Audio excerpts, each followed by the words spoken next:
Hello and welcome to Cultural Apologists React for today, September 30th, 2024. This is an AI-generated podcast based directly on the writings of the Christian cultural apologists discussed, but like all AI, it can make mistakes. In the news today, the Freedom Party, FPU, won the most votes in Austria's election for the first time since the Nazi era, taking 28.8% of the vote and pushing the center-right People's Party into second place with 26.3%. The FPO's lead candidate, Herbert Kickl, said he was ready to form a government with any party in parliament, but Chancellor Karl Nehammer ruled out a scenario where Kickl became chancellor. The opposition Social Democratic Party scored its worst-ever result, and the Greens performed poorly despite recent devastating flooding. The FPO will need a partner to govern and has not ruled out cooperating with the far-right party, setting up a potential showdown over whether Kickl can remain in a governing position. Commentary.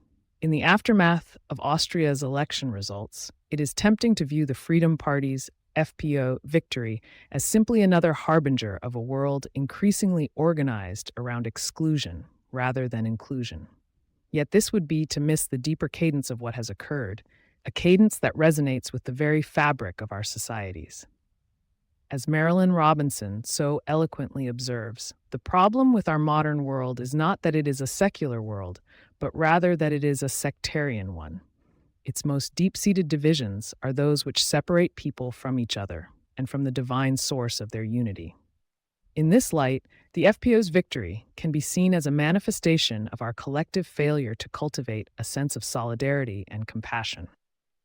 We have become so adept at drawing lines between us and them that we have forgotten what it means to be human. This is not simply a matter of politics or ideology, although these are certainly relevant. Rather, it is a crisis of the human spirit, a condition that has far-reaching consequences. When we prioritize exclusion over inclusion, we create an environment in which empathy and compassion are seen as weaknesses rather than strengths. We become increasingly adept at scapegoating others for our problems, rather than taking responsibility for our own failures. And yet, there is another way forward. As Robinson notes, I am not sure that I believe in the power of human goodness, but I do know that it is real. This is a profoundly hopeful statement, one that acknowledges our capacity for cruelty, while also affirming our capacity for kindness and compassion. In this sense, the crisis we face is not simply a matter of politics or ideology, but rather a fundamental choice about how we wish to organize ourselves as human beings. In Gilead, Robinson's protagonist reflects on the importance of remembering that those who are politicians often forget that their highest responsibility is not to their constituents, or even to their party, but to God. This is a call to return to our deeper values, to remember that we are accountable to something greater than ourselves, and that this accountability requires us to act with mercy, justice, and compassion towards one another. As we navigate the aftermath of Austria's election results, let us not forget this fundamental choice. Let us choose to prioritize solidarity over exclusion, to see each other as human beings worthy of dignity and respect, rather than as mere political opponents or enemies. For it is only by embracing our shared humanity that we can begin to address the deeper crises that have contributed to the rise of far-right movements like the FPO. In the end, this is not simply a matter of politics, but a crisis of the human spirit.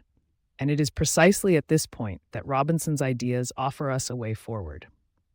By embracing our shared dignity and responsibility to one another, we can begin to build a more just and compassionate society, one in which solidarity becomes the guiding principle of our collective lives. Thank you for listening to today's episode of Cultural Apologists React.